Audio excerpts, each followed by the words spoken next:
ಓಂ ನಾರಾಯಣಂ ನಮಸ್ಕೃತ್ಯ ನರಂ ಚೈವ ನರೋತ್ತಮಂ ದೇವೀಂ ಸರಸ್ವತೀಂ ಚೈವ ತತೋ ಜಯಮುದೀರಯೇತ್.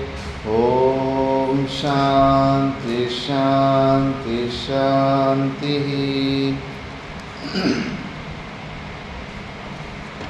ನಾವು ಮಹಾಭಾರತದ ವನಪರ್ವದಲ್ಲಿ ವಿಚಾರ ಮಾಡ್ತಿದ್ವಿ.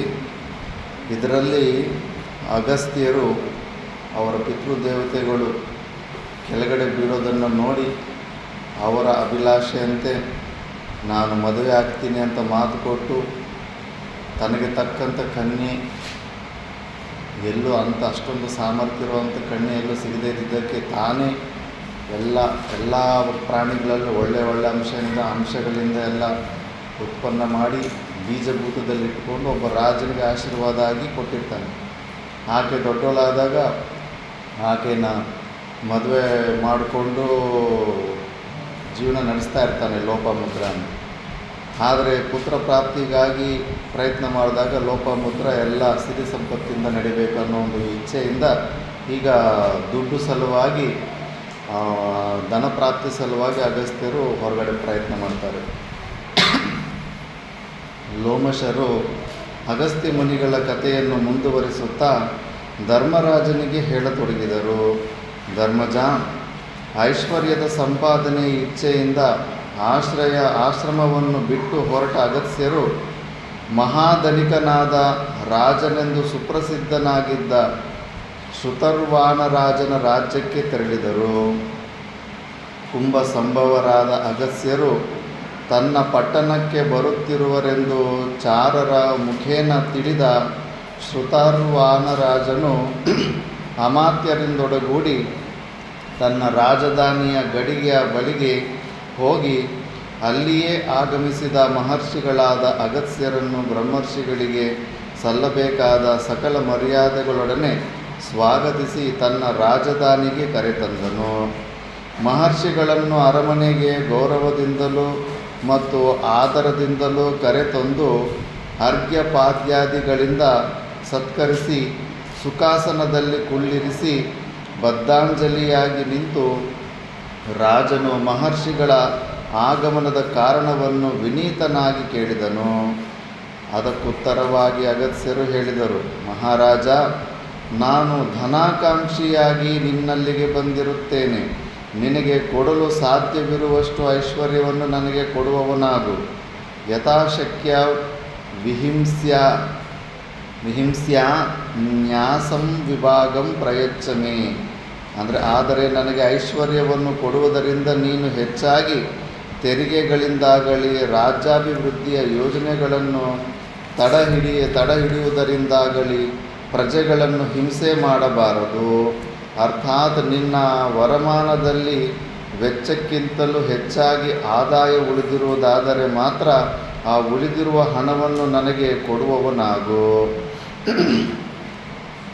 ಅಗಸ್ತ್ಯರ ಮಾತನ್ನು ಕೇಳಿ ರಾಜನು ಒಡನೆಯೇ ಅಗಸ್ತ್ಯರಿಗೆ ತನ್ನ ದೇಶದ ಆಯವ್ಯಯಗಳ ಲೆಕ್ಕವನ್ನು ಒದಗಿಸಿಕೊಟ್ಟು ವಿನೀತನಾಗಿ ನಿಂತು ಹೇಳಿದನು, ಮಹರ್ಷಿಗಳೇ, ಇದು ನನ್ನ ದೇಶದ ಆಯವ್ಯಯಗಳ ಲೆಕ್ಕವಾಗಿದೆ.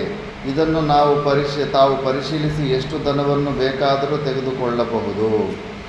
ಅಗಸ್ತ್ಯರು ರಾಜನ ಆದಾಯ ಮತ್ತು ವೆಚ್ಚಗಳನ್ನು ಕೂಲಂಕುಷವಾಗಿ ಪರಿಶೀಲಿಸಿ ರಾಜನ ಆಯವ್ಯಯಗಳು ಸರಿಸಮವಾಗಿದ್ದನ್ನು ಕಂಡು ಹೀಗೆಂದು ಯೋಚಿಸಿದರು, ಈ ರಾಜನ ಆಯವ್ಯಯಗಳು ಸರಿಸಮವಾಗಿವೆ. ಹೀಗಿರುವಾಗ ನಾನೇನಾದರೂ ಇವನ ಆದಾಯದಲ್ಲಿ ಒಂದು ಅಂಶವನ್ನು ಪಡೆದನಾದರೆ ಆ ಅಂಶವನ್ನು ಸರಿದೂಗಿಸಲು ರಾಜನು ಪ್ರಜೆಗಳನ್ನು ಹೆಚ್ಚು ತೆರಿಗೆಯನ್ನು ಹೇರುವುದರ ಮೂಲಕ ಪೀಡಿಸಲ್ಬೇಕಾಗುವುದು. ನೋಡು, ದಾನ ತಗೊಳ್ಳೋದ್ರಲ್ಲೂ ಕೂಡ ಎಷ್ಟು ಮೈಂಡ್ಫುಲ್ನೆಸ್ ಇರುತ್ತೆ ಅಂತ. ಸುಮ್ಮನೆ ಡೈರೆಕ್ಟಾಗಿ ಇಂಡೈರೆಕ್ಟಾಗಿ ದಾನ ಧರ್ಮ ಮಾಡುವಂಥ ಹಿಂಸೆ ಮಾಡಿ ಬಲವಂತಾಗಿ ತಗೊಳ್ಳೋದಲ್ಲ. ಅದರಿಂದ ಅವರಿಗೆ ತೊಂದರೆ ಆಗ್ತಾಯಿದೆ. ಅವರ ಶಕ್ತಿ ಎಷ್ಟು, ಸಾಮರ್ಥ್ಯ ಎಷ್ಟು, ಅದೆಲ್ಲ ತಿಳ್ಕೋಬೇಕು. ಕಾಡಿ ಬೇಡುವನು ಜಂಗಮನೆಲ್ಲ ಅಂತಾರಲ್ಲ, ಆ ಥರ ಇನ್ನೊಬ್ಬರಿಗೆ ಹಿಂಸೆ ಮಾಡಿ ಆ ಥರ ಡೈರೆಕ್ಟಾಗಿ ಇಂಡೈರೆಕ್ಟಾಗಿ ಮೆಸೇಜು ಈ ಥರ ತೊಂದರೆಗೆ ಪಡಬಾರ್ದು. ಅಕೌಂಟ್ಸ್ ನೋಡ್ತಾ ಇದ್ದಾನೆ, ರಾಜನಿಗೆ ಎಷ್ಟು ಕೆಪಾಸಿಟಿ ನೋಡಿದ್ರೆ ಬ್ಯಾಲೆನ್ಸ್ ಶೀಟು ಲೆವೆಲ್ ಆಗಿದೆ, income is equal to expense ಎಲ್ಲ ಲೆವೆಲ್ ಆಗಿದೆ. ಇನ್ನೇನಾದರೂ ಹೆಚ್ಚು ದಾನ ಕೇಳಿಬಿಟ್ರೆ ಪಾಪ ಕೊಟ್ಟುಬಿಡ್ತಾನೆ, ಋಷಿಗಳು ಕೇಳಿದಾರೆ ಅಂದ್ಬಿಟ್ಟು. ಮತ್ತು ಆ ರೊಕ್ಕನ ಎಲ್ಲಿಂದ ಮತ್ತು ಟ್ಯಾಕ್ಸ್ ಹೆಚ್ಚು ಜಿ ಎಸ್ ಟಿ ಹಾಕ್ಬಿಡ್ತಾನೆ, ಪ್ರಜೆಗಳ ಮೇಲೆ ಹಾಕ್ಬಿಡ್ತಾನೆ. ರಾಜ ಇನ್ನೇನು ಸಂಪಾದನೆ ಮಾಡ್ತಾನೆ, ಟ್ಯಾಕ್ಸ್ ಹಾಕ್ಬಿಟ್ಟು ವಸೂಲಿ ಮಾಡ್ತಾನೆ, ಮತ್ತು ಎಲ್ಲರ ಮೇಲೂ ಅದು ಒತ್ತಡ ಬೀಳುತ್ತೆ. ಅದಕ್ಕೆ ಇಷ್ಟೊಂದೆಲ್ಲ ಯೋಚಿಸಿ ಪೀಡಿಸಲೇಬೇಕಾಗುವ ಹೆಚ್ಚು ತೆರಿಗೆಯನ್ನು ಹೊರುವುದಾದರೆ ಮೂಲಕ ಪ್ರಜೆಗಳನ್ನು ಪೀಡಿಸಲೇಬೇಕಾಗುವುದು. ಆದುದರಿಂದ ಇವನ ಬೊಕ್ಕಸದ ಹಣವನ್ನು ತೆಗೆದುಕೊಳ್ಳುವುದು ಸಾಧುವಲ್ಲ. ಅಗತ್ಯರು ಹೀಗೆ ಯೋಚಿಸಿ ಶ್ರುತರ್ವಾಣನಿಗೆ ಆ ವಿಷಯವನ್ನು ಶ್ರುತಪಡಿಸಿ ರಾಜನನ್ನು ಕರೆದುಕೊಂಡು ಧನಿಕನೆಂದು ಪ್ರಸಿದ್ಧನಾಗಿದ್ದ ಬ್ರದ್ನಶ್ವನೆಂಬ ರಾಜನ ಬಳಿಗೆ ತೆರಳಿದರು. ಅಗತ್ಯರು ಶ್ರುತರ್ವಾಣ ರಾಜನೊಡನೆ ತನ್ನ ರಾಜಧಾನಿಗೆ ಬರುತ್ತಿರುವರೆಂಬ ವಾರ್ತೆಯನ್ನು ಬ್ರದ್ನಶ್ವನ ಚಾರರಿಂದ ತಿಳಿದವನಾಗಿ ಅಮಾತ್ಯ ಪುರೋಹಿತರೊಡನೆ ಅವರನ್ನು ರಾಜಧಾನಿಯ ಮಹಾದ್ವಾರದಲ್ಲಿ ಎದುರುಗೊಂಡು ಸಕಲ ಮರ್ಯಾದೆಗಳೊಡನೆ ಅರಮನೆಗೆ ಕರೆತಂದು ಅರ್ಘ್ಯಪಾದಾದಿಗಳಿಂದ ಯಥಾವಿಧಿಯಾಗಿ ಸತ್ಕರಿಸಿದನು. ಆಗಮಿಸಿದ ಅತಿಥಿಗಳು ಸುಖಾಸೀನರಾದ ನಂತರ ಬ್ರದ್ನಶ್ವನು ಅವರ ಅಪ್ಪಣೆಯನ್ನು ಪಡೆದು ಬಂದ ಕಾರಣವನ್ನು ಕೇಳಿದನು. ಬ್ರದ್ನಶ್ವನ ಪ್ರಶ್ನೆಗೆ ಉತ್ತರವಾಗಿ ಅಗತ್ಯರು ಹಿಂದೆ ಶ್ರುತರ್ವಾಣನಿಗೆ ಹೇಳಿದಂತೆಯೇ ಹೇಳಿದರು. ಮಹಾರಾಜ, ನಾವು ನಿನ್ನ ಬಳಿಗೆ ಐಶ್ವರ್ಯವನ್ನು ಬೇಡಲು ಬಂದಿರುವೆವು. ಯಾವ ಪ್ರಾಣಿಗೂ ತೊಂದರೆಯಾಗದ ರೀತಿಯಲ್ಲಿ ಎಷ್ಟು ಧನವನ್ನು ನೀನು ನನಗೆ ಕೊಡಲು ಸಾಧ್ಯವೋ ಅಷ್ಟು ಧನವನ್ನು ಕೊಡುವವನಾಗು. ಒಡನೆಯೇ ಬ್ರದ್ನಶ್ವನು ತನ್ನ ದೇಶದ ಆಯವ್ಯಯಗಳ ಪಟ್ಟಿಯನ್ನು ತರಿಸಿ ಅಗಸ್ತ್ಯರ ಕೈಯಲ್ಲಿಟ್ಟು ಹೇಳಿದನು. ನೋಡು, ಆಗಲೇ ರಾಜರೇ ಆಡಿಟ್ ಮಾಡಿಸ್ತಾಯಿದ್ರು. ಬಂದ ತಕ್ಷಣ ಅವ್ರ ಹತ್ರ ಕ್ಯಾಶ್ ಬುಕ್ ಇರ್ತಾಯಿತ್ತು. ಮತ್ತು ಆಶ್ರಮಗಳಂದಮೇಲೆ ಇನ್ನೂ ಕರೆಕ್ಟಾಗಿ ಮೇಂಟೈನ್ ಆಗಬೇಕಲ್ಲ, ಪ್ರತಿಯೊಬ್ಬರಿಗೂ ಗೊತ್ತಾಗಬೇಕು. ಮಹರ್ಷಿಗಳೇ, ಇದು ನನ್ನ ದೇಶದ ಆಯವ್ಯಯಗಳ ಪಟ್ಟಿಯಾಗಿರುತ್ತದೆ. ಇದನ್ನು ತಾವು ಪರಿಶೀಲಿಸಿ ನನ್ನ ಬೊಕ್ಕಸದಿಂದ ಎಷ್ಟು ಧನವನ್ನಾದರೂ ಪಡೆಯಬಹುದು. ಅಗಸ್ತ್ಯರು ಬ್ರದ್ನಶ್ವನ ದೇಶದ ಆಯವ್ಯಯಗಳನ್ನು ಕೂಲಂಕುಷವಾಗಿ ಪರಿಶೀಲಿಸಿದರು. ಆ ದೇಶದ ಆಯವ್ಯಯಗಳು ಸರಿಸಮವಾಗಿದ್ದವು. ಖರ್ಚಿಗಿಂತಲೂ ಹೆಚ್ಚಿನ ಆದಾಯವಿರಲಿಲ್ಲ. ಆ ರಾಜನ ಬೊಕ್ಕಸದಿಂದಲೂ ಹಣವನ್ನು ತೆಗೆದುಕೊಳ್ಳುವುದು ನ್ಯಾಯಸಮ್ಮತವಾಗದೆಂದು ಅಗಸ್ತ್ಯರು ನಿರ್ಧರಿಸಿದರು. ತಮ್ಮ ಅಭಿಪ್ರಾಯವನ್ನು ಬ್ರದ್ನಶ್ವನಿಗೆ ಹೇಳಿ ಶ್ರುತರ್ವಾಣ ಬ್ರದ್ನಶ್ವರೊಡನೆ ಪುರುಕುತ್ಸನ ಮಗನಾದ ತ್ರಸದ್ಯಸ್ಯುವಿನ ರಾಜ್ಯಕ್ಕೆ ಅಗಸ್ತ್ಯರು ಹೊರಟರು. ಇಕ್ಷ್ವಾಕು ವಂಶದ ರಾಜನಾದ ತ್ರಸದಸ್ಯ ರಾಜನು ಅಗಸ್ತ್ಯರು ಇನ್ನಿಬ್ಬರ ರಾಜರೊಡನೆ ತನ್ನ ರಾಜಧಾನಿಯ ಕಡೆಗೆ ಬರುತ್ತಿರುವರೆಂದು ತಿಳಿದು ಮಂತ್ರಿ ಪುರೋಹಿತ ಪುರಸ್ಸರನಾಗಿ ಮಹರ್ಷಿಗಳನ್ನು ಮತ್ತು ರಾಜರನ್ನು ರಾಜಧಾನಿಯ ಗಡಿಯಲ್ಲೇ ಆದರಪೂರ್ವಕವಾಗಿ ಸ್ವಾಗತಿಸಿ ಅರಮನೆಗೆ ಕರೆದೊಯ್ದು ಮೂವರನ್ನು ಯಥೋಚಿತ್ತವಾಗಿ ಅರ್ಘ್ಯಪಾದಾದಿಗಳಿಂದ ಸತ್ಕರಿಸಿ ಬದ್ಧಾಂಜಲಿಯಾಗಿ ನಿಂತು ಮಹರ್ಷಿಗಳ ಆಗಮನಕ್ಕೆ ಕಾರಣವನ್ನು ಕೇಳಿದನು. ಅದಕ್ಕುತ್ತರವಾಗಿ ಅಗಸ್ತ್ಯರು ರಾಜನನ್ನು ಕುರಿತು ಹೇಳಿದರು. ಮಹಾರಾಜ, ನಾವು ಮೂವರೂ ಧನಾರ್ಥಿಗಳಾಗಿ ನಿನ್ನ ಬಳಿಗೆ ಬಂದಿರುವೆವು. ಯಾವ ಪ್ರಾಣಿಗೂ ತೊಂದರೆಯಾಗದ ರೀತಿಯಲ್ಲಿ ವ್ಯಯಕ್ಕಿಂತಲೂ ಹೆಚ್ಚಿನ ಆದಾಯದ ಭಾಗವನ್ನು ನಮಗೆ ಕೊಡುವವನಾಗು. ಮಹರ್ಷಿಗಳ ಮಾತನ್ನು ಕೇಳಿ ತ್ರಸದ್ಯಸ್ಯವು ತನ್ನ ದೇಶದ ಆಯವ್ಯಯಗಳ ಲೆಕ್ಕವನ್ನು ಮಹರ್ಷಿಗಳಿಗೊಪ್ಪಿಸಿ ಹೇಳಿದನು. ಮಹರ್ಷಿಗಳೇ, ಈ ಲೆಕ್ಕವನ್ನು ಪರಿಶೀಲಿಸಿ ತಾವು ಎಷ್ಟು ಧನವು ಬೇಕೆಂದು ಹೇಳುವಿರೋ ಅಷ್ಟು ಧನವನ್ನು ಕೊಡಲು ಸಿದ್ಧನಾಗಿರುವೆನು. ಅಗಸ್ತ್ಯರು ತ್ರಸದಸ್ಯುವಿನ ರಾಷ್ಟ್ರದ ಆಯವ್ಯಯಗಳನ್ನು ಕೂಲಂಕುಷವಾಗಿ ಪರಿಶೀಲಿಸಿದರು.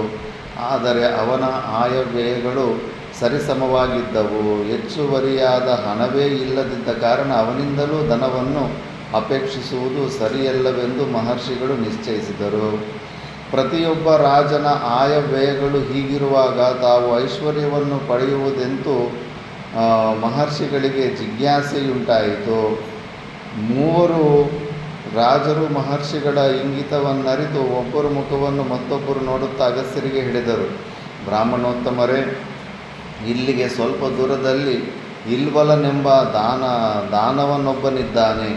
ಪ್ರಪಂಚದ ಸಕಲ ರಾಜರಲ್ಲಿರುವುದಕ್ಕಿಂತಲೂ ಅಧಿಕವಾದ ಐಶ್ವರ್ಯವು ಅವನಲ್ಲಿರುವುದೆಂದು ನಾವು ಕೇಳಿದ್ದೇವೆ. ನಾವೆಲ್ಲರೂ ಸೇರಿ ಅವನಲ್ಲಿಗೆ ಹೋಗೋಣ.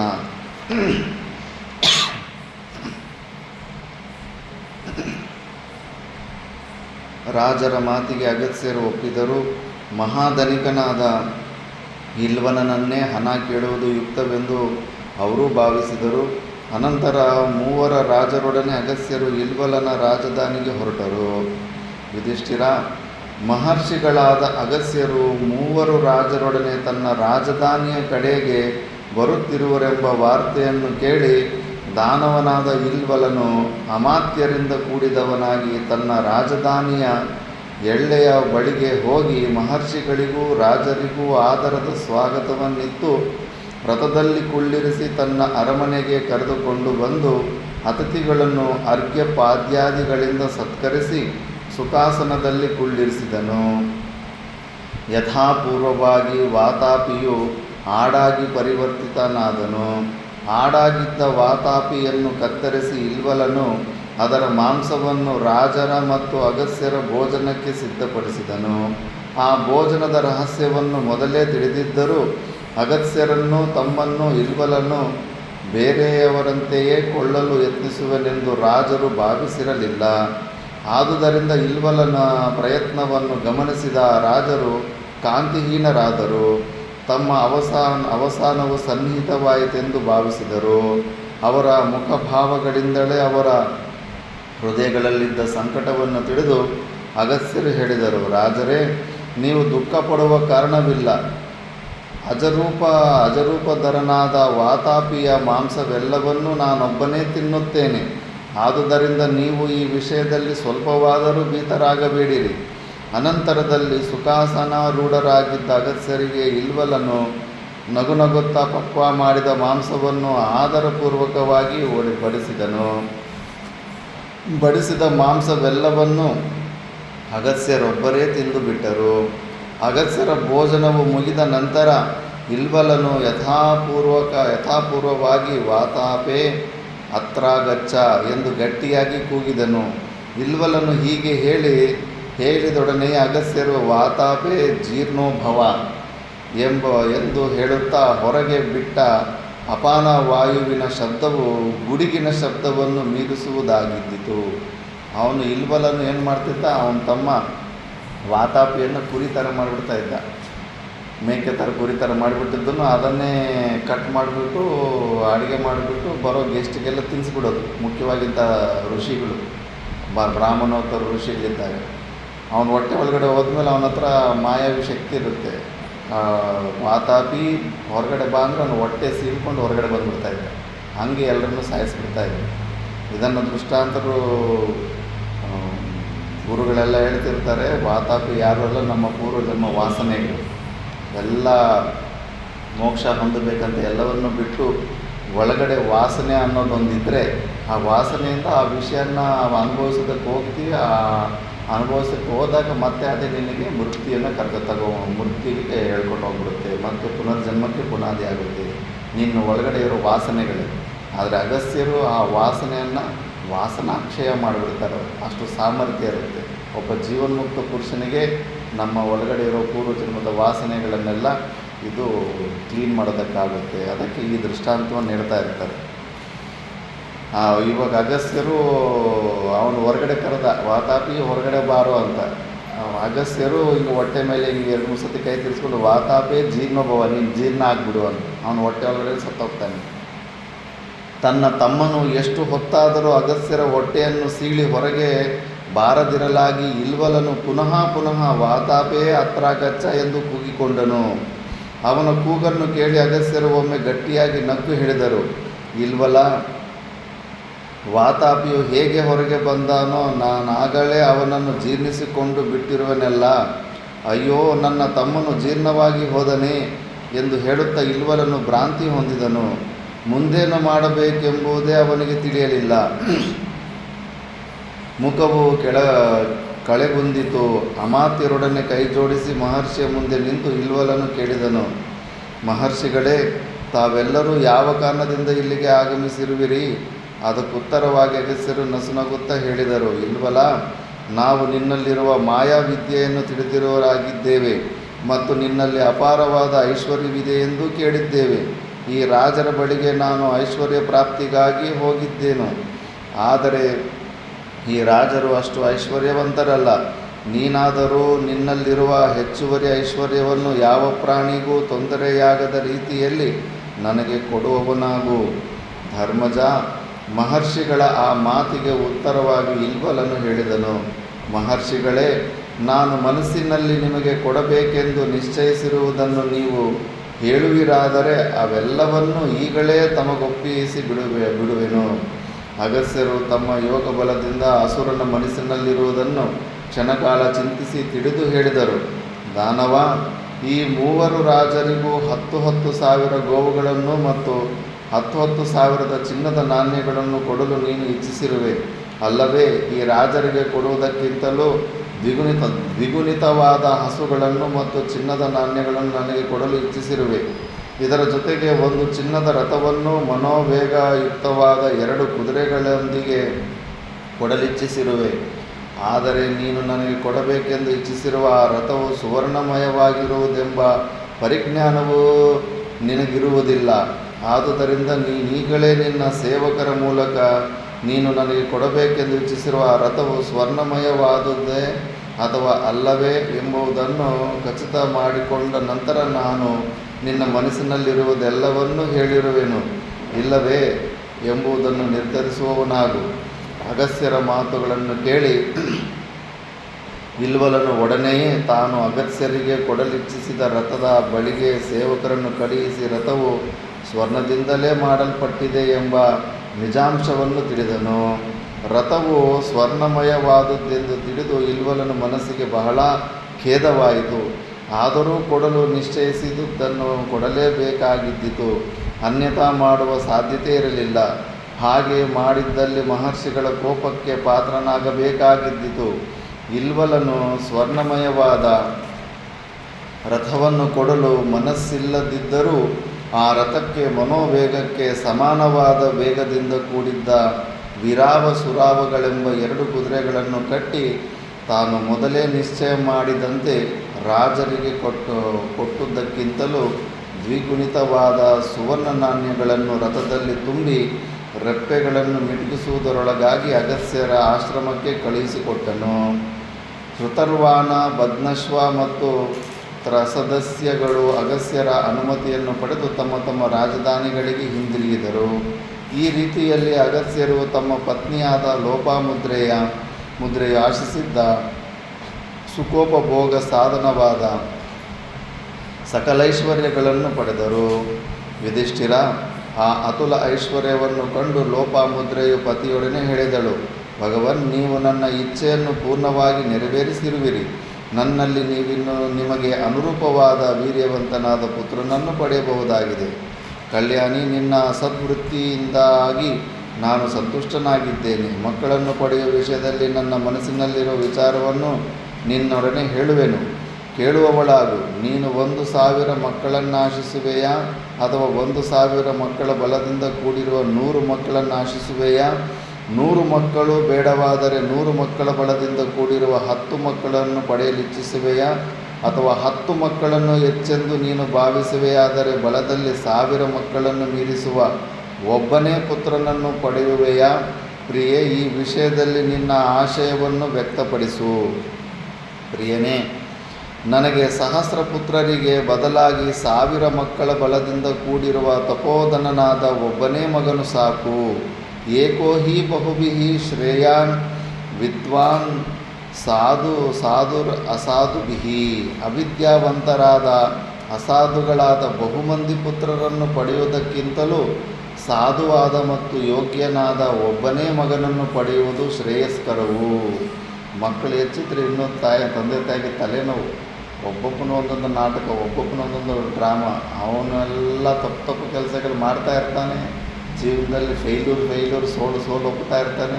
ತಂದೆ ತಾಯಿಗೆ ಎಲ್ಲಿ ಮನಃಶಾಂತಿ ಇರುತ್ತೆ. ಯಾವ ಮಗ ನೋಡೋಕ್ಕೆ ಚೆನ್ನಾಗಿಲ್ಲ ಅಂದ್ರೆ ಅವನದೇ ಚಿಂತೆ ಆಗ್ತಾ ಇರುತ್ತೆ.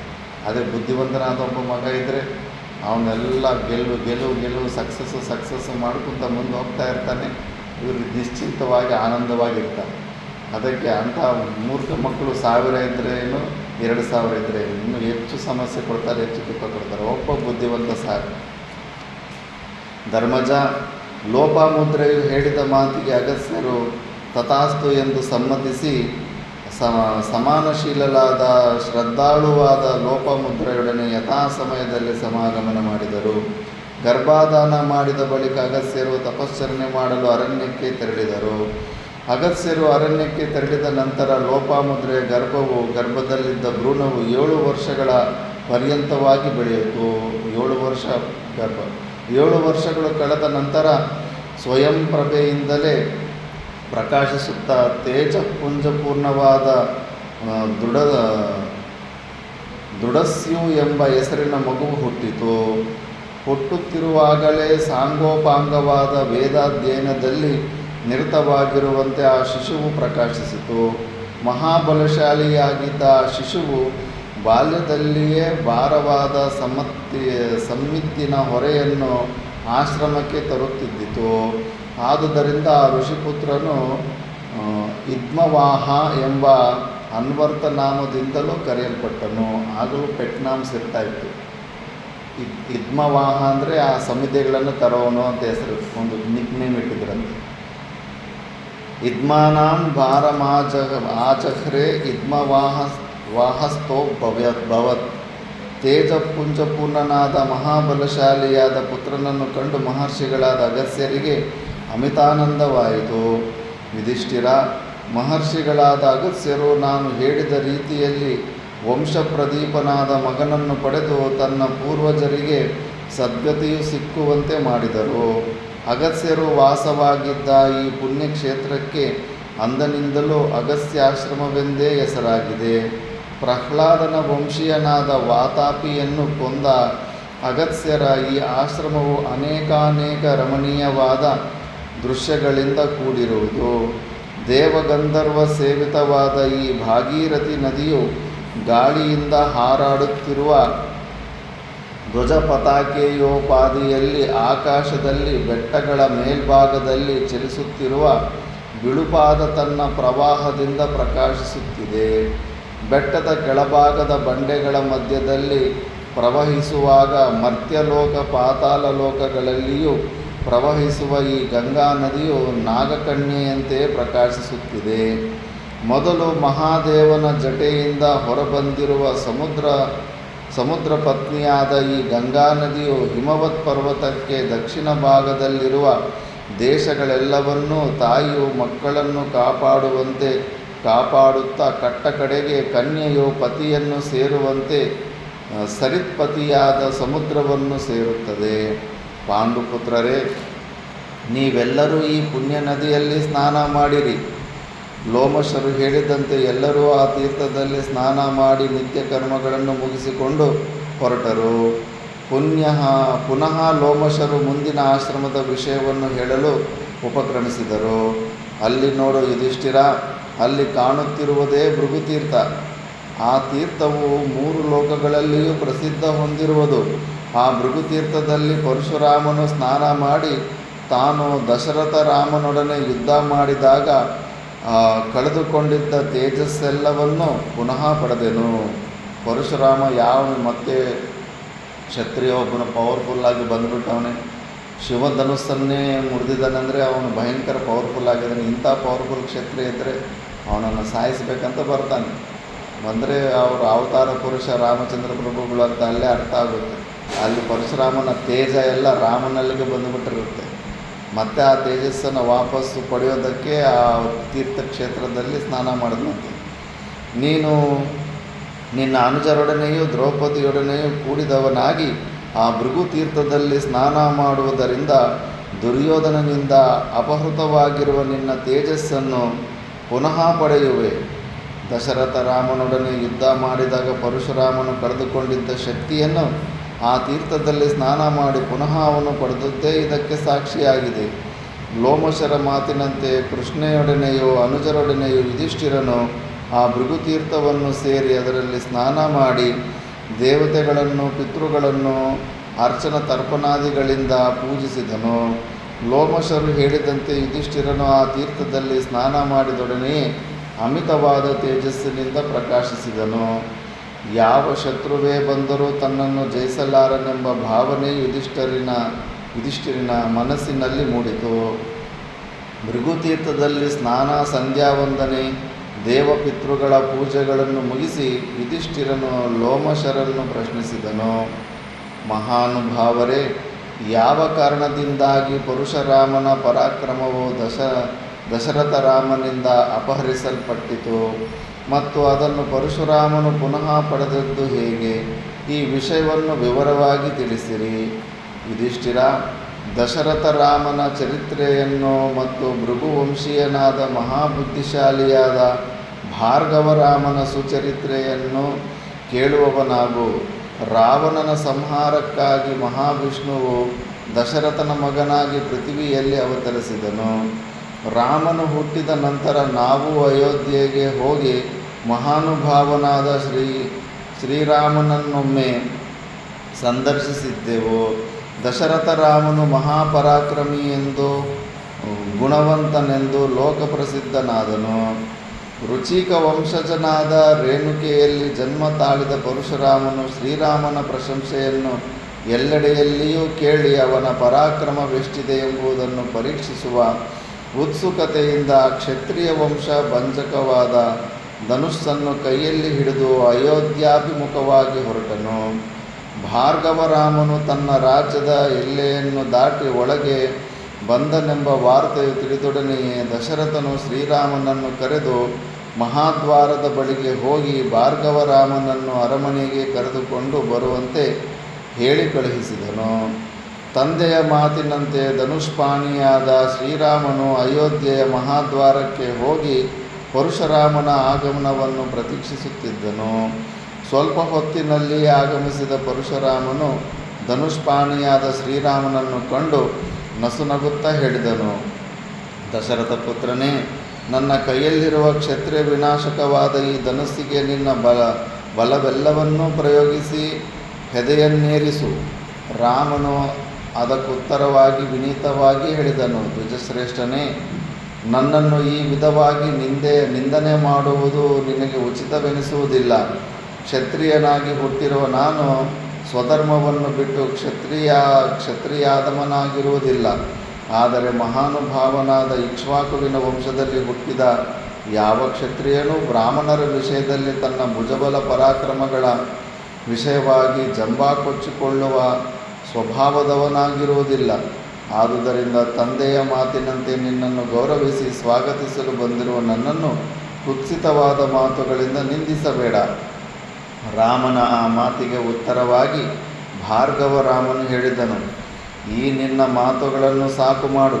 ರಾಮ, ನಿನಗೆ ಅತುಲವಾದ ಪರಾಕ್ರಮವೇ ಇರುವುದಾದರೆ ಈ ನನ್ನ ಧನುಸ್ಸನ್ನು ತೆಗೆದುಕೊಂಡು ಎದೆಯೇರಿಸಿ.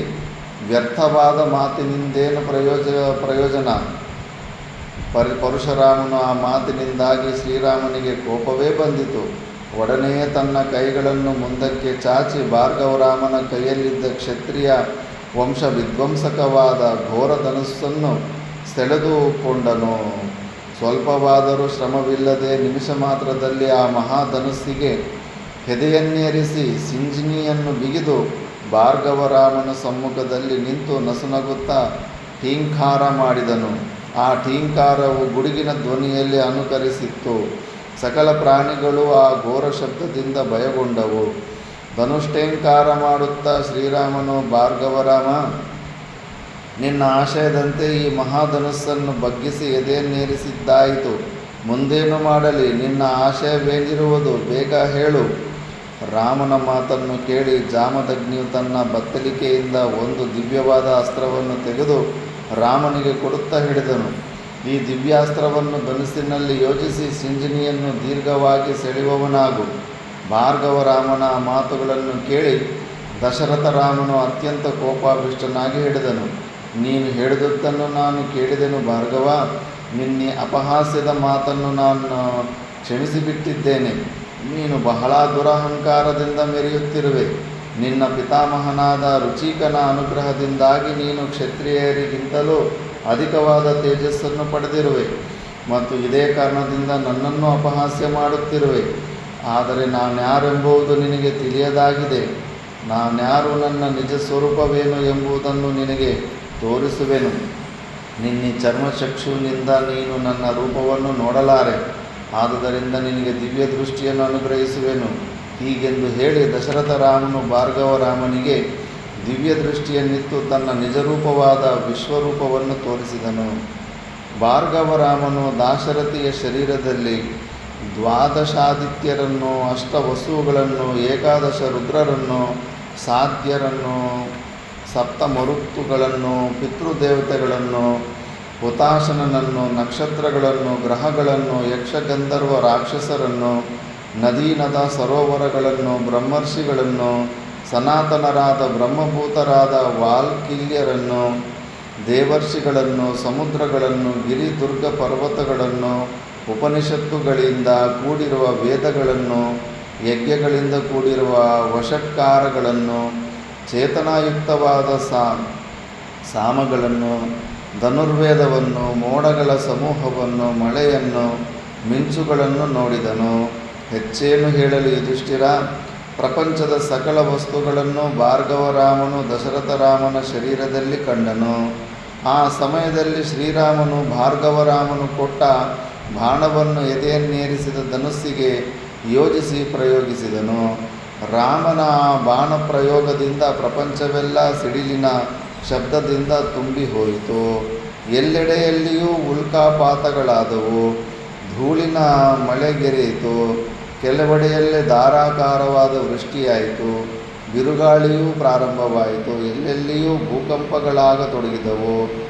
ರಾಮನ ತೋಳಿನಿಂದ ಪ್ರಯುಕ್ತವಾದ ರಾಮಬಾಣವು ರಾಮನೆದುರಿನಲ್ಲಿ ನಿಂತಿದ್ದ ಭಾರ್ಗವರಾಮನನ್ನು ಮೂರ್ಛೆಗೊಳಿಸಿ ಅವನ ತೇಜಸ್ಸನ್ನು ಮಾತ್ರ ಆಕರ್ಷಿಸಿ ಪುನಃ ರಾಮನನ್ನೇ ಬಂದು ಸೇರಿತು. ಮೂರ್ಛೆಯು ತಿಳಿದ ನಂತರ ಭಾರ್ಗವರಾಮನೆದ್ದು ಎದುರಿನಲ್ಲಿ ನಿಂತಿದ್ದ ಸಾಕ್ಷಾತ್ ಮಹಾವಿಷ್ಣುವಿನ ಪರಾಕ್ರಮದಿಂದ ಕೂಡಿದ್ದ ಶ್ರೀರಾಮನಿಗೆ ದೀರ್ಘದಂಡ ನಮಸ್ಕಾರ ಮಾಡಿದನು. ಭಾರ್ಗವರಾಮನು ಶ್ರೀರಾಮನಿಂದಲೇ ಆಜ್ಞಪ್ತನಾಗಿ ಮಹೇಂದ್ರ ಪರ್ವತವನ್ನು ಸೇರಿ ಅಲ್ಲಿಯೇ ವಾಸವಾಗಿದ್ದನು. ಇದು ಉಡುಪಿ ಹತ್ರ ಇರೋ ಪರ್ವತನ ಮಹೇಂದ್ರ ಪರ್ವತ ಅಂತ ಕೆಲವರು ಹೇಳ್ತಾರೆ. ಬಟ್ ಉತ್ತರ ಅಲ್ಲಿ ಅಸ್ಸಾಮಲ್ಲಿ ಅಂತಾರೆ ಕೆಲವರು. ಭೀತಿಯಿಂದಲೂ ನಾಚಿಕೆಯಿಂದಲೂ ಭಾರ್ಗವರಾಮನು ಆ ಪರ್ವತದಲ್ಲಿಯೇ 1 ವರ್ಷ ಕಾಲ ವಾಸವಾಗಿದ್ದನು. 1 ವರ್ಷವು ಕಳೆದ ನಂತರದಲ್ಲಿ ಪಿತೃದೇವತೆಗಳು ಭಾರ್ಗವರಾಮನ ಸಮೀಪಕ್ಕೆ ಬಂದು ತಮ್ಮ ಮಗನು ಶಕ್ತಿಹೀನನಾಗಿ, ತೇಜೋಹೀನನಾಗಿ, ವಿಷಣ್ಣನಾಗಿ, ದರ್ಪದಿಂದ ವಿಮುಕ್ತನಾಗಿ, ದುಃಖಿತನಾಗಿರುವುದನ್ನು ಕಂಡು ಹೇಳಿದರು. ಮಗು, ಮಹಾವಿಷ್ಣುವಿನ ಬಳಿಗೆ ಹೋಗಿದ್ದು ನೀನು ಅವನ ವಿಷಯದಲ್ಲಿ ಸರಿಯಾಗಿ ನಡೆದುಕೊಳ್ಳಲಿಲ್ಲ. ಮಹಾವಿಷ್ಣುವು ತ್ರೈಲೋಕ್ಯ ಪೂಜನಾಗಿರುತ್ತಾನೆ. ಆದುದರಿಂದ ನಿನಗೂ ಅವನು ಮಾನ್ಯನಾಗಿದ್ದಾನೆ. ನೀನೀಗಲೇ ವಧೂಸರವೆಂಬ ಪುಣ್ಯ ನದಿಯ ತೀರಕ್ಕೆ ಹೋಗಿ ಆ ನದಿಯಲ್ಲಿರುವ ತೀರ್ಥಗಳಲ್ಲಿ ಸ್ನಾನ ಮಾಡು. ಹೀಗೆ ಮಾಡುವುದರಿಂದ ನೀನು ಕಳೆದುಕೊಂಡಿರುವ ತೇಜೋಮಯವಾದ ಶರೀರವನ್ನು ಪುನಃ ಪಡೆಯುವೆ. ದೀಪ್ತೋದವೆಂಬ ಹೆಸರಿನ ಪುಣ್ಯತೀರ್ಥವೂ ಅದೇ ಆಗಿರುವುದು. ಆ ತೀರ್ಥದ ಸಮೀಪದಲ್ಲಿ ನಿನ್ನ ಪಿತಾಮಹನಾದ ಭೃಗು ಮಹರ್ಷಿಯು ದೇವಯುಗದಲ್ಲಿ ಉತ್ತಮೋತ್ತಮವಾದ ತಪಸ್ಸನ್ನು ಮಾಡಿ ಸಿದ್ಧಿಯನ್ನು ಪಡೆದನು. ಹೀಗೆ ಹೇಳಿದ ಪಿತೃದೇವತೆಗಳ ಮಾತಿನಂತೆ ಭಾರ್ಗವರಾಮನು ಒಡನೆಯೇ ದೀಪ್ತೋದವೆಂಬ ಆ ಭೃಗು ತೀರ್ಥದ ಬಳಿಗೆ ಹೋಗಿ ವಿಧಿಪೂರ್ವಕವಾಗಿ ಆ ತೀರ್ಥದಲ್ಲಿ ಸ್ನಾನ ಮಾಡಿ ತಾನು ಕಳೆದುಕೊಂಡಿದ್ದ ತೇಜಸ್ಸನ್ನು ಪುನಃ ಪಡೆದನು. ಯುಧಿಷ್ಠಿರ, ಭಾರ್ಗವರಾಮನು ಮಹಾವಿಷ್ಣು ಸ್ವರೂಪನಾದ ದಾಶರಥಿ ರಾಮನನ್ನು ಸಂಧಿಸಿದಾಗ ಅವನೊಡನೆ ಸೆಣಸಲು ಹೋದಾಗ ಅವನಿಗೆ ಈ ವಿಧವಾದ ದುಸ್ಥಿತಿಯುಂಟಾಯಿತು. ಈ ಥರ ಆ ದುಷ್ಟ ತೀರ್ಥದ ಮಹಿಮೆ ಹೇಳ್ಕೊತ ಹೋಗ್ತಾ ಇದ್ದಾನೆ. ನೆಕ್ಸ್ಟ್ ಯುಧಿಷ್ಠಿರನು ಲೋಮಶರನ್ನು ಕೇಳಿದನು. ದ್ವಿಜೋತ್ತಮರೇ, ಧೀಮಂತರಾದ ಅಗಸ್ತ್ಯ ಮಹರ್ಷಿಗಳು ಸಾಧಿಸಿದ ಇತರ ಕಾರ್ಯಗಳನ್ನು ನಾನು ವಿಸ್ತಾರವಾಗಿ ಕೇಳಲಿಚ್ಛಿಸಿದ್ದೇನೆ. ದಯವಿಟ್ಟು ಹೇಳಿರಿ. ಮಹಾರಾಜ, ಅತಿಮಾನುಷ ಪ್ರಭಾವವುಳ್ಳ ಮಹಾತೇಜಸ್ವಿಗಳಾದ ಅಗಸ್ತ್ಯರ ದಿವ್ಯವಾದ ಮತ್ತು ಅದ್ಭುತವಾದ ಇತರ ಕಾರ್ಯಗಳನ್ನು ಹೇಳುತ್ತೇನೆ, ಕೇಳುವವನಾಗು. ಕೃತಯುಗದಲ್ಲಿ ಯುದ್ಧ ವಿಶಾರದರಾದ, ಮದದಿಂದ ಕೊಬ್ಬಿದ್ದ, ಅತಿ ಭಯಂಕರರಾದ ಕಾಲಕೇಯರೆಂಬ ಹೆಸರಿನ ರಾಕ್ಷಸರಿದ್ದರು. ಆ ಕಾಲಕೇಯ ದಾನವರು ವೃತಾಸುರನನ್ನು ಆಶ್ರಯಿಸಿ ಅವನ ಸಹಕಾರವನ್ನು ಪಡೆದು ಅನೇಕ ವಿಧವಾದ ಶಕ್ತಾಯುಧಗಳಿಂದಲೂ ಕೂಡಿದವರಾಗಿ ದೇವೇಂದ್ರನನ್ನು ಮತ್ತು ದೇವತೆಗಳನ್ನು ನಿಂತಲ್ಲಿ ನಿಲ್ಲಗೊಡದೆ 3 ಲೋಕಗಳಲ್ಲಿಯೂ ಸುತ್ತಾಡಿಸುತ್ತಾ ತ್ರಾಸ ಕೊಡುತ್ತಿದ್ದರು. ದೇವತೆಗಳಿಗೆ ಮುಂದೇನು ಮಾಡಬೇಕೆಂಬುದೇ ತೋರದಾಯಿತು. ಕಾಳಕೇಯರಿಗೆ ಆಶ್ರಯವನ್ನಿತ್ತ ವೃತಾಸುರನನ್ನು ಸಂಹರಿಸುವುದು ಅನಿವಾರ್ಯವೆನಿಸಿತು. ದೇವತೆಗಳೆಲ್ಲರೂ ಇಂದ್ರನನ್ನು ಮುಂದು ಮಾಡಿಕೊಂಡು ಬ್ರಹ್ಮನ ಬಳಿಗೆ ಹೋದರು. ಬದ್ಧಾಂಜಲಿಗಳಾಗಿ ನಿಂತಿದ್ದ ದೇವತೆಗಳನ್ನು ನೋಡಿ ಪರಮೇಷ್ಠಿಯು ಹೇಳಿದನು, ದೇವತೆಗಳಿರ, ನೀವಿಲ್ಲಿಗೆ ಯಾವ ಕಾರಣದಿಂದ ಬಂದಿರುವಿರೆಂಬ ವಿಷಯವು ನನಗೆ ತಿಳಿದಿರುವುದು. ನೀವು ವೃತಾಸುರನ ವಧೆಗೆ ಉಪಾಯವನ್ನು ತಿಳಿಯಲೊಸುಗ ಬಂದಿರುವರಲ್ಲವೇ? ಯಾವ ಉಪಾಯದಿಂದ ನೀವು ವೃತಾಸುರನನ್ನು ಸಂಹರಿಸಬಹುದೆಂಬುದನ್ನು ನಾನು ನಿಮಗೆ ತಿಳಿಯಪಡಿಸುವೆನು. ಭೂಲೋಕದಲ್ಲಿ ಮಹಾತ್ಮನಾದ ದದೀಚನೆಂಬ ಹೆಸರಿನ ಮಹರ್ಷಿಯೊಬ್ಬನಿದ್ದಾನೆ. ನೀವೆಲ್ಲರೂ ಇಂದ್ರ ಪುರಸ್ಸರರಾಗಿ ಆ ಮಹರ್ಷಿಯ ಬಳಿಗೆ ಹೋಗಿ ಅವನಿಂದ ವರವೊಂದನ್ನು ಯಾಚಿಸಿರಿ. ಧರ್ಮಾತ್ಮನಾದ ದದೀಚನು ಸುಪ್ರೀತನಾಗಿ ನಿಮಗೆ ವರ ಕೊಡುವನು. ವೃತಾಸುರನೊಡನೆ ನಡೆಯುವ ಯುದ್ಧದಲ್ಲಿ ಜಯಾಪೇಕ್ಷಿಗಳಾದ ನೀವು ದದೀಚನು ವರವನ್ನು ದಯಪಾಲಿಸಿದೊಡನೆಯೇ ಅವನನ್ನು 3 ಲೋಕಗಳಿಗೂ ಕಲ್ಯಾಣವನ್ನುಂಟು ಮಾಡುವ ಸಲುವಾಗಿ ನಿನ್ನ ಅಸ್ಥಿಗಳನ್ನು ದಯಪಾಲಿಸು ಎಂದು ಪ್ರಾರ್ಥಿಸಿರಿ. ದದೀಚನು ತಾನು ಕೊಟ್ಟ ಮಾತಿಗೆ ತಪ್ಪದೆ ನಿಮಗೆ ತನ್ನ ಮೂಳೆಗಳನ್ನು ಕೊಡಲು ಪ್ರಾಣವನ್ನು ತೊರೆಯುವನು. ಅವನ ಅಸ್ಥಿಗಳನ್ನು ತೆಗೆದುಕೊಂಡು ಅವುಗಳಿಂದ ಬಹುಭಯಂಕರವಾದ ಮತ್ತು ಬಹುಶಕ್ತಿಯುಕ್ತವಾದ ವಜ್ರಾಯುಧವನ್ನು ನಿರ್ಮಿಸಿರಿ. ದದೀಚಿ ಮಹರ್ಷಿಯ ಮೂಳೆಗಳಿಂದ ಸಿದ್ಧಿಗೊಳಿಸುವ ಘೋರ ಶಬ್ದಯುಕ್ತವಾದ ಆ ವಜ್ರಾಯುಧವು 6 ಕೋಣಗಳನ್ನು ಹೊಂದಿದ್ದು ಎಂತಹ ಪ್ರಬಲನಾದ ಶತ್ರುವನ್ನು ವಿನಾಶಗೊಳಿಸಲು ಸಮರ್ಥವಾಗುವುದು. ಆ ವಜ್ರಾಯುಧದಿಂದಲೇ ಶತಕ್ರತುವಾದ ಇಂದ್ರನು ವೃತಾಸುರನನ್ನು ಸಂಹರಿಸುವನು. ದೇವತೆಗಳಿರ, ವೃತಾಸುರನ ಮರಣದ ರಹಸ್ಯವೆಲ್ಲವನ್ನೂ ನಾನು ನಿಮಗೆ ಹೇಳಿರುವೆನು. ನೀವು ಸಾವಕಾಶ ಮಾಡದೆ ನಾನು ಹೇಳಿರುವ ರೀತಿಯಲ್ಲಿ ಕಾರ್ಯವನ್ನು ಸಾಧಿಸಿರಿ. ಬ್ರಹ್ಮನಿಂದ ಈ ರೀತಿಯಾಗಿ ಆದೇಶ ಪಡೆದ ಇಂದ್ರ ಸಮೇತರಾದ ದೇವತೆಗಳು ಒಡನೆಯೇ ಬ್ರಹ್ಮಲೋಕದಿಂದ ಹೊರಟು ಶ್ರೀಮನ್ನಾರಾಯಣನನ್ನು ಸಂದರ್ಶಿಸಿ ಅವನಿಗೂ ಎಲ್ಲ ವಿಷಯಗಳನ್ನು ನಿವೇದಿಸಿ ಅವನನ್ನೇ ಮುಂದು ಮಾಡಿಕೊಂಡು ದದೀಚಿ ಮಹರ್ಷಿಯ ಆಶ್ರಮಕ್ಕೆ ತೆರಳಿದರು. ಸರಸ್ವತಿ ನದಿಯ ತೀರದಲ್ಲಿದ್ದ ದದೀಚಿ ಮಹರ್ಷಿಗಳ ಆಶ್ರಮವು ಬಹುರಮ್ಯವಾಗಿದ್ದಿತು. ಆಶ್ರಮದ ಸುತ್ತಲೂ ಫಲ ಪುಷ್ಪ ಭರಿತವಾದ ವೃಕ್ಷಗಳು. ಆಶ್ರಮ ಅಂದರೆ ಮಹಾಭಾರತದ ವರ್ಣನೆ ಅದ್ಭುತವಾಗಿ ಬರುತ್ತೆ. ಫುಲ್ ಫ್ರೂಟ್ಸು, ಹಣ್ಣುಗಳಿರೋ ಗಿಡಗಳಿರಬೇಕು. ಬಳ್ಳಿಗಳು ಇದ್ದವು. ಮಕರಂದವನ್ನು ಸವಿಯುತ್ತಿದ್ದ ಜೇನುಹುಳುಗಳ ಜೇಂಕಾರ ನಿನಾದವು ಸಾಮಗಾನದಂತೆ ಕೇಳಿ ಬರುತ್ತಿದ್ದಿತು. ಆ ವೃಕ್ಷಗಳ ಮೇಲಿದ್ದ ಕೋಕಿಲ ಮತ್ತು ಚಕೋರಗಳ ಮಧುರ ನಿನಾದವು ಕರ್ಣಾನಂದಕರವಾಗಿದ್ದಿತು. ಮಹರ್ಷಿಗಳು, ವರಾಹಗಳು, ಜಿಂಕೆಗಳು, ಚಮರಿ ಮೃಗಗಳು ಆ ಆಶ್ರಮದಲ್ಲಿ ವ್ಯಾಘ್ರಗಳ ಭೀತಿಯು ಸ್ವಲ್ಪವಾದರೂ ಇಲ್ಲದೆ ಸ್ವೇಚ್ಛೆಯಿಂದ ವಿಹರಿಸುತ್ತಿದ್ದವು. ಮದಿಸಿದ ಆನೆಗಳು ಕಪೋಳಗಳಿಂದ ಮದೋದಕವನ್ನು ಸುರಿಸುತ್ತಾ ಹೆಣ್ಣಾನೆಗಳಿಂದೊಡಗೂಡಿ ಸರೋವರದಲ್ಲಿ ಧುಮುಕಿ ಆಟವಾಡುತ್ತಿದ್ದಾಗ ಅವುಗಳು ಮಾಡುತ್ತಿದ್ದ ಶಬ್ದವು ಆಶ್ರಮ ಪ್ರದೇಶವೆಲ್ಲವನ್ನೂ ವ್ಯಾಪಿಸಿದ್ದಿತು. ಸಿಂಹ, ವ್ಯಾಘ್ರಗಳ ಗರ್ಜನೆಗಳನ್ನು ಕೇಳಿ ಗುಹೆಗಳಲ್ಲಿ ಮಲಗಿರುತ್ತಿದ್ದ ಪ್ರಾಣಿಗಳು ಪ್ರತಿಧ್ವನಿ ಮಾಡುತ್ತಿದ್ದವು. ಸ್ವರ್ಗದ ನಂದನವನಕ್ಕೆ ಸದೃಶವಾದ ದದೀಚ ಮಹರ್ಷಿಯ ಪವಿತ್ರವಾದ ದಿವ್ಯಾಶ್ರಮವನ್ನು ದೇವತೆಗಳು ಪ್ರವೇಶಿಸಿದರು. ಅಲ್ಲಿ ಸೂರ್ಯನ ತೇಜಸ್ಸಿಗೆ ಸಮಾನವಾದ ದಿವ್ಯ ತೇಜಸ್ಸಿನಿಂದಲೂ ಬ್ರಹ್ಮನಿಗೆ ಸಮಾನವಾದ ದಿವ್ಯ ದೇಹ ಕಾಂತಿಯಿಂದಲೂ ಕೂಡಿದ್ದ ದದೀಚಿ ಮಹರ್ಷಿಯನ್ನು ಸಂದರ್ಶಿಸಿದರು. ಅಮಿತವಾದ ತೇಜಸ್ಸಿನಿಂದ ಕೂಡಿದ್ದ ದದೀಚಿ ಮಹರ್ಷಿಯ ಪಾದಾರವಿಂದಗಳಿಗೆ ನಮಸ್ಕರಿಸಿ ಬದ್ಧಾಂಜಲಿಗಳಾಗಿ ಬ್ರಹ್ಮನ ಆದೇಶಾನುಸಾರವಾಗಿ ವರವನ್ನು ಕೇಳಿದರು. ಯಾವ ವರವನ್ನಾದರೂ ಕೊಡುವೆನೆಂದು ದದೀಚನು ಪ್ರತಿಜ್ಞೆ ಮಾಡಿದ ನಂತರ ದೇವತೆಗಳು ವೃತಾಸುರನ ಸಂಹಾರಕ್ಕಾಗಿ ಶರೀರಸ್ಥವಾಗಿರುವ ಅಸ್ಥಿಯನ್ನು ದಯಪಾಲಿಸಬೇಕೆಂದು ಕೇಳಿಕೊಂಡರು. ಪರಮ ಪ್ರೀತನಾದ ದದೀಚನು ಮುಗುಳ್ನಗೆಯೊಡನೆ ದೇವತೆಗಳನ್ನು ಕುರಿತು ಹೇಳಿದನು. ದೇವತೆಗಳಿರ, ನಿಮ್ಮೆಲ್ಲರಿಗೂ ಹಿತವುಂಟಾಗುವ ರೀತಿಯಲ್ಲಿ ನಾನು ವರ್ತಿಸುವೆನು. ನಿಮ್ಮ ಅನುಕೂಲಕ್ಕಾಗಿ ನನ್ನ ದೇಹವನ್ನು ಈಗಲೇ ಪರಿತ್ಯಾಗ ಮಾಡುವೆನು. ಮಹಾತ್ಮನಾದ ಜಿತೇಂದ್ರಿಯನಾದ ಮಹರ್ಷಿಯು ಹೀಗೆ ಹೇಳಿ ಒಡನೆಯೇ ತನ್ನ ಪಾರ್ಥಿವ ಶರೀರವನ್ನು ತೊರೆದನು. ಬ್ರಹ್ಮಜ್ಞಾನಿಗಳಾದ್ದರಿಂದನೇ ಅವ್ರ ಶರೀರನ ಬಿಡೋದಕ್ಕೆ ರೆಡಿಯಾಗಿದ್ರು, ಮಿಕ್ಕಿದವ್ರು ಬಿಡೋದಕ್ಕಾಗಲ್ಲ. ಶಂಕರಾಚಾರ್ಯರು ಭಗವಾನನ್ನು ಕಾಪಾಲಿಕ ಬಲಿ ಕೊಡಬೇಕಂದ್ರೆ ರೆಡಿ ಆಗಿಬಿಡ್ತಾರೆ. ಆ ಶರೀರದ ಮೇಲೆ ಆ ಮೋಹ ಅನ್ನೋದು ಇರೋದಿಲ್ಲ. ಬ್ರಹ್ಮನ ನಿರ್ದೇಶದಂತೆ ದೇವತೆಗಳು ದದೀಚಿ ಮಹರ್ಷಿಯ ಅಸ್ಥಿಗೆಯನ್ನು ತೆಗೆದುಕೊಂಡು ಸಂತುಷ್ಟರಾಗಿ ದದೀಚಿ ಮಹರ್ಷಿಯ ತ್ಯಾಗವನ್ನು ಶ್ಲಾಘನೆ ಮಾಡುತ್ತಾ ಆ ಮೂಳೆಗಳನ್ನು ದೇವಶಿಲ್ಪಿಯಾದ ತ್ವಷ್ಟೃವಿನ ಬಳಿಗೆ ತೆಗೆದುಕೊಂಡು ಹೋದರು. ಆನಂದಭರಿತರಾದ ದೇವತೆಗಳು ತ್ವಷ್ಟೃವಿಗೆ ಬ್ರಹ್ಮನ ಆಶಯವನ್ನು ತಿಳಿಯಪಡಿಸಿದರು. ತ್ವಷ್ಟೃವು ಎಲ್ಲ ವಿಷಯಗಳನ್ನು ವಿವರವಾಗಿ ಕೇಳಿ ತಿಳಿದುಕೊಂಡು ಪರಮ ಪ್ರೀತನಾಗಿ ಏಕಾಗ್ರಚಿತ್ತನಾಗಿ ಬಹಳ ಜಾಗರೂಕತೆಯಿಂದ ದದೀಚಿ ಮಹರ್ಷಿಯ ಮೂಳೆಗಳಿಂದ ಭಯಂಕರವಾದ ವಜ್ರಾಯುಧವನ್ನು ನಿರ್ಮಿಸಿದನು. ವಜ್ರಾಯುಧವನ್ನು ಇಂದ್ರನಿಗೊಪ್ಪಿಸುವ ಸಮಾರಂಭದಲ್ಲಿ ತ್ವಷ್ಟೃವು ಇಂದ್ರನಿಗೆ ಹೇಳಿದನು, ಮಹೇಂದ್ರನೇ, ಈ ದಿವ್ಯವಾದ ಮತ್ತು ಭಯಂಕರವಾದ ವಜ್ರಾಯುಧದಿಂದ ದೇವತೆಗಳ ಭೀಷಣ ಶತ್ರುವಾದ ವೃತನನ್ನು ಭಸ್ಮೀಭೂತನನ್ನಾಗಿ ಮಾಡು.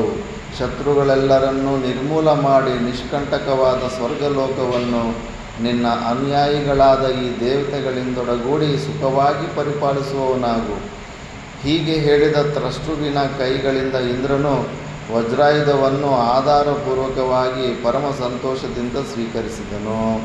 ಧರ್ಮಜ, ಅನಂತರದಲ್ಲಿ ಇಂದ್ರನು ವಜ್ರಾಯುಧಧರನಾಗಿ ಮಹಾಬಲಶಾಲಿಗಳಾದ ದೇವತೆಗಳ ಬೆಂಬಲವನ್ನು ಪಡೆದು ಭೂಲೋಕ ಸ್ವರ್ಗ ಲೋಕಗಳೆರಡನ್ನೂ ತನ್ನ ವಶ ಮಾಡಿಕೊಂಡಿದ್ದ ವೃತಾಸುರನ ಬಳಿಗೆ ಹೋದನು. ಮಹಾಕಾಯರಾದ ಕಾಲಕೇಯ ರಾಕ್ಷಸರು ಶಿಖರಗಳಿಂದ ಕೂಡಿದ ಪರ್ವತ ಗೋಪಾದಿಯಲ್ಲಿ ಆಯುಧಾಪಾಣಿಗಳಾಗಿ ವೃತಾಸುರನನ್ನು ಸುತ್ತುವರಿದು ನಿಂತು ಅವನನ್ನು ರಕ್ಷಿಸುತ್ತಿದ್ದರು. ದೇವದಾನವರ ಘೋರ ಸಮರವು ಆರಂಭವಾಯಿತು.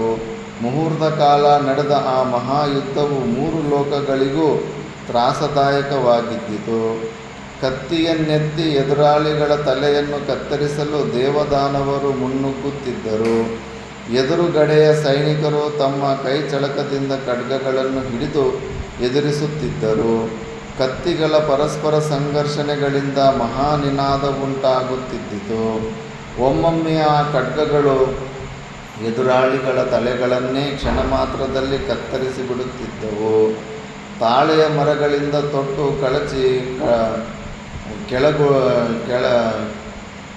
ಕೆಳಗುದಿರುವ ತಾಳೆಯ ಫಲದಗಳಂತೆ ರುಂಡಗಳು ಖಡ್ಗಗಳನ್ನು ಹಿಡಿದು ಕೈಗಳು ಭೂಮಿಯ ಮೇಲೆ ಬಿದ್ದು ಘೋರವಾದ ಧ್ವನಿಯುಂಟಾಗುತ್ತಿದ್ದಿತು.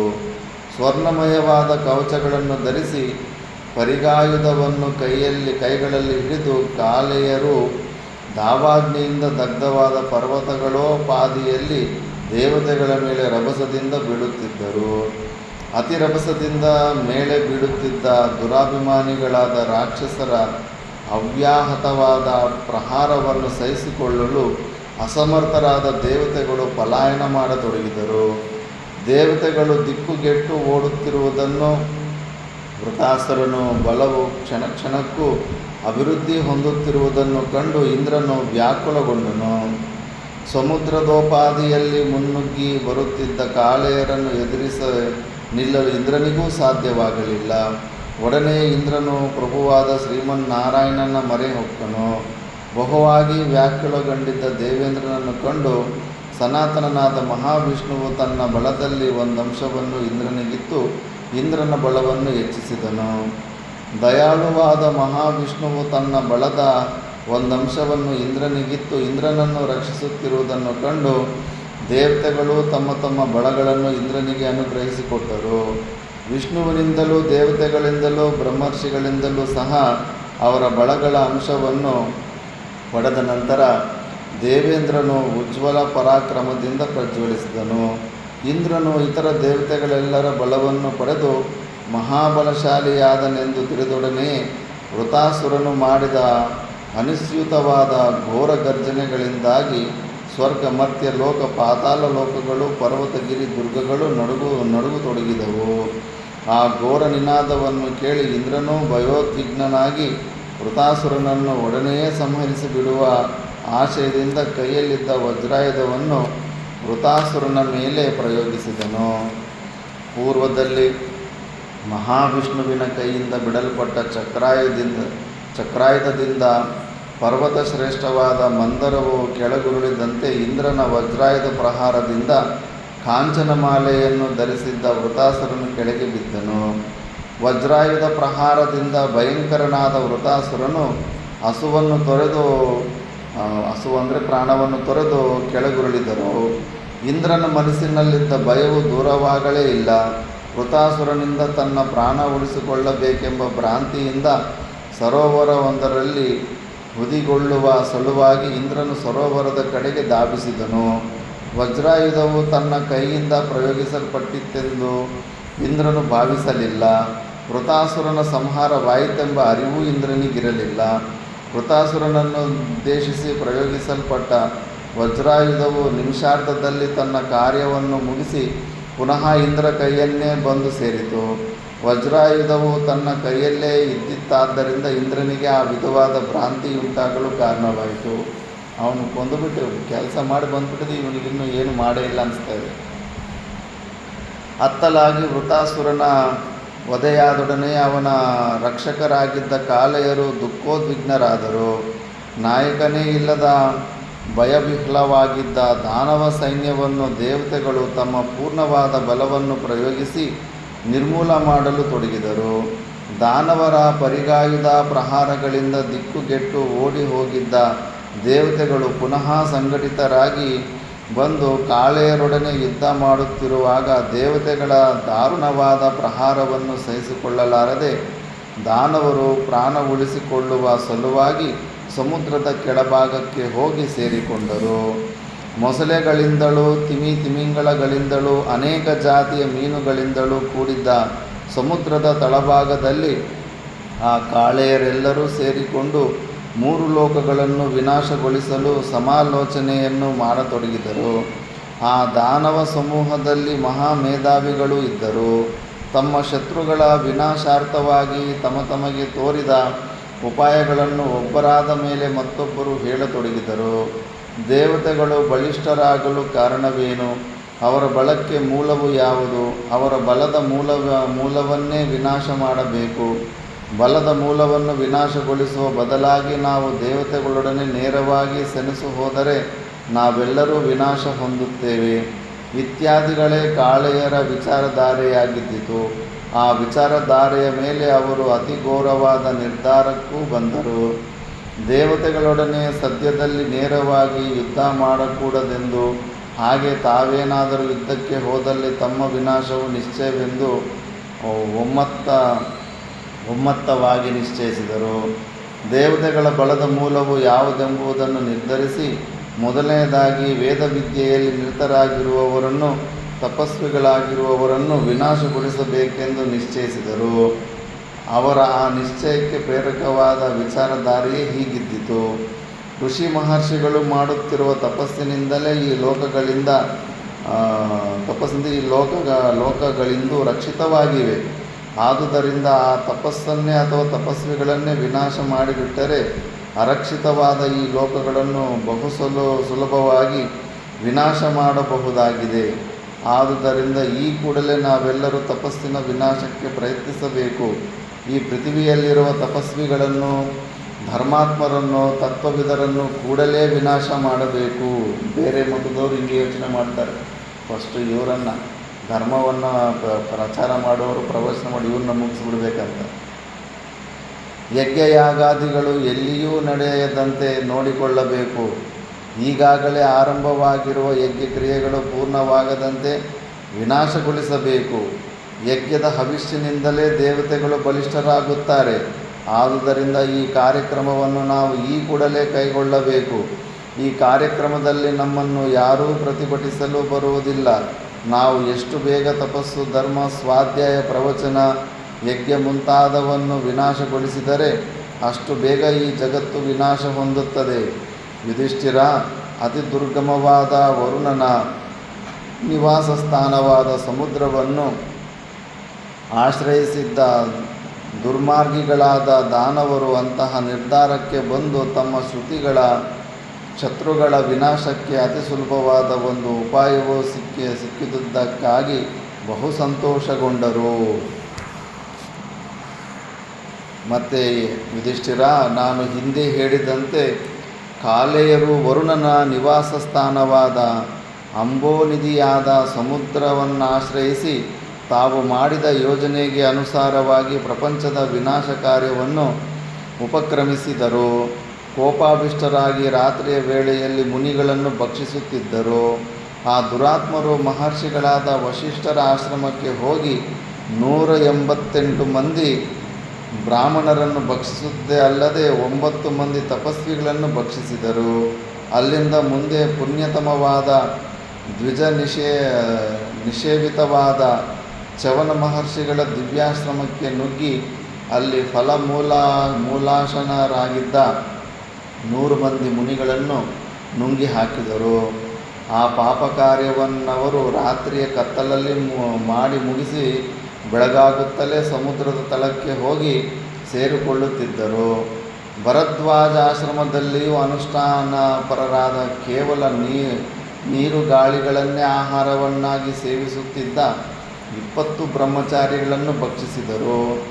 ಕಾಲೆಯ ದಾನವರು ರಾತ್ರಿಯ ವೇಳೆಯಲ್ಲಿ ಋಷ್ಯಾಶ್ರಮಗಳಿಗೆ ನುಗ್ಗಿ ಅಲ್ಲಿರುತ್ತಿದ್ದ ತಪಸ್ವಿಗಳನ್ನು, ಬ್ರಾಹ್ಮಣರನ್ನು ನುಂಗಿ ಹಾಕುತ್ತಿದ್ದರು.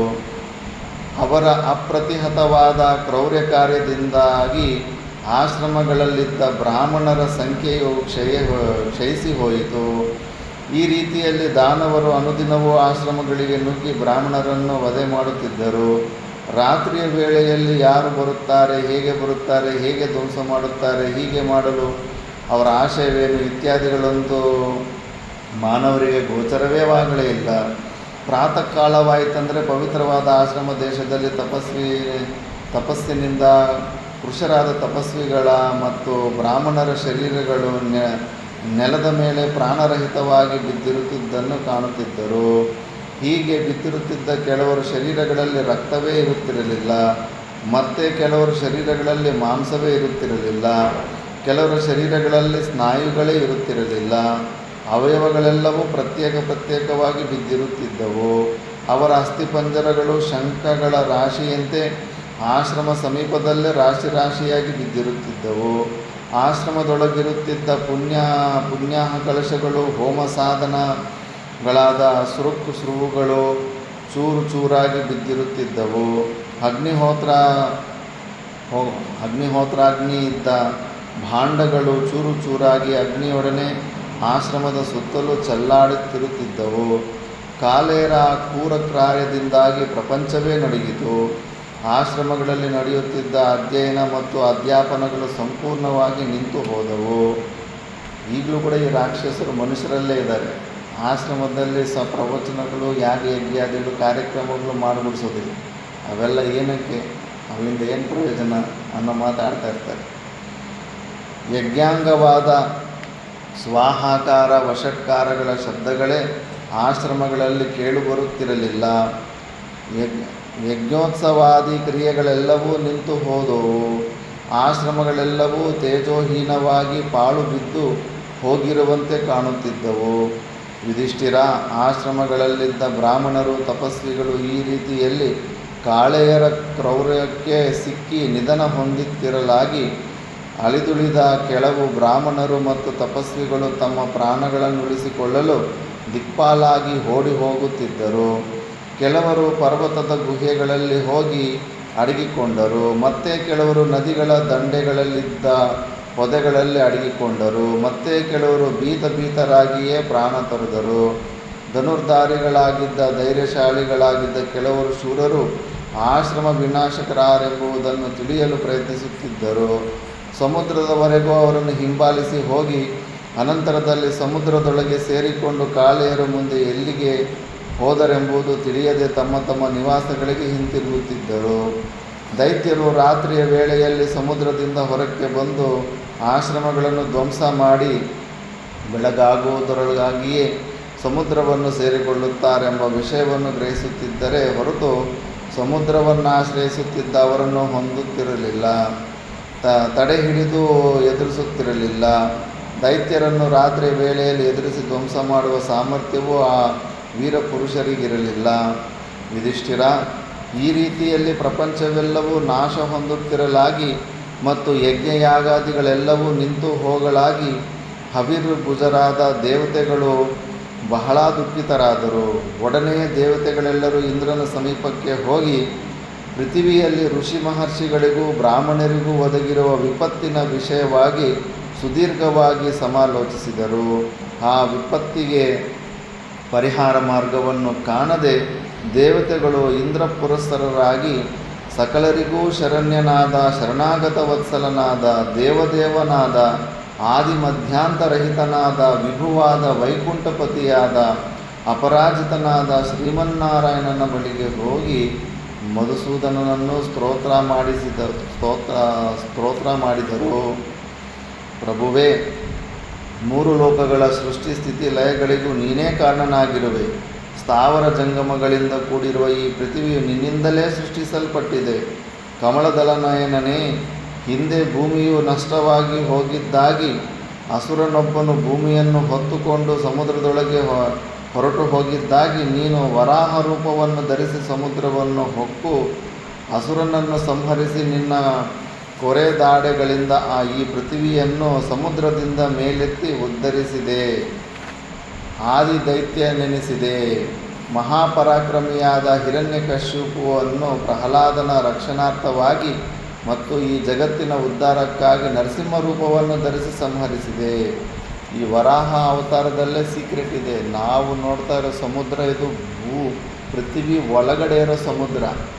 ಇನ್ನೂ ಒಂದು ದೊಡ್ಡ ಸಮುದ್ರ ಒಂದಿದೆ ಬ್ರಹ್ಮಾಂಡದಲ್ಲಿ. ಆ ಸಮುದ್ರದಲ್ಲಿ ಈ ಪೃಥ್ವಿ ಗೋಲಕವನ್ನೇ ಹೋಗಿ ಅಲ್ಲಿ ಬಚ್ಚಿಟ್ಟಿರ್ತಾನೆ. ಅದನ್ನು ತಗೊಂಬರ್ತಾನೆ ಗೋಲಕ ರೂಪದಲ್ಲಿರೋದನ್ನು. ಮತ್ತು ನರಸಿಂಹ ಅವತಾರದ ಬಗ್ಗೆ ಹೇಳ್ತಾನೆ. ಸಮಸ್ತ ಪ್ರಾಣಿಗಳಿಂದಲೂ ಅವಧ್ಯನೆಂದು ಪ್ರಸಿದ್ಧನಾಗಿದ್ದ ಮಹಾಪರಾಕ್ರಮಿಯಾಗಿದ್ದ ಅಸುರನಾದ ಬಲಿಯನ್ನು ವಾಮನಾವತಾರವನ್ನು ಮಾಡಿ ತ್ರೈಲೋಕ್ಯಾಧಿಪತ್ಯದಿಂದ ಭ್ರಂಶಿತನನ್ನಾಗಿ ಮಾಡಿದೆ. 3 ಲೋಕಗಳಲ್ಲಿಯೂ ಅವನಿಗೆ ಸ್ಥಾನವೇ ಇಲ್ಲದಂತೆ ಮಾಡಿದೆ.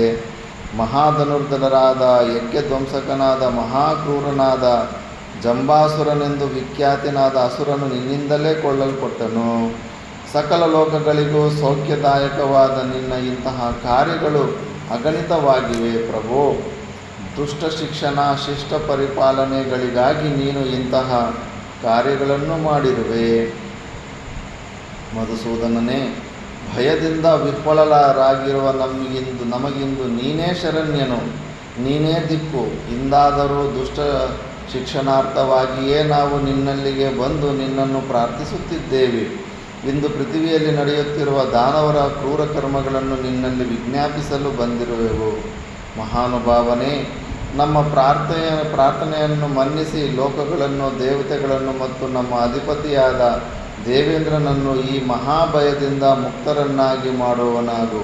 ನಮ್ಮನ್ನು ದಾನವರಿಂದ ಸಂರಕ್ಷಿಸು ಅಂತ ವಿಷ್ಣು ಹತ್ರ ಹೋಗಿ ಕೇಳ್ಕೊತಾರೆ. ಮತ್ತು ವಿಷ್ಣುವು ಅದಕ್ಕೆ ಉತ್ತರ ನೆಕ್ಸ್ಟ್ ಅಧ್ಯಾಯದಲ್ಲಿ ಕೊಡ್ತಾನೆ. ಅದು ನೆಕ್ಸ್ಟ್ ಕ್ಲಾಸಲ್ಲಿ ನೋಡೋದು. ಓಂ ಪೂರ್ಣಮದ ಪೂರ್ಣಮಿದಂ ಪೂರ್ಣಾತ್ ಪೂರ್ಣಮುದಚ್ಯತೆ ಪೂರ್ಣಸ್ಯ ಪೂರ್ಣಮಾದಾಯ ಪೂರ್ಣಮೇವಾವಶಿಷ್ಯತೆ. ಓಂ ಶಾಂತಿ ಶಾಂತಿ ಶಾಂತಿ.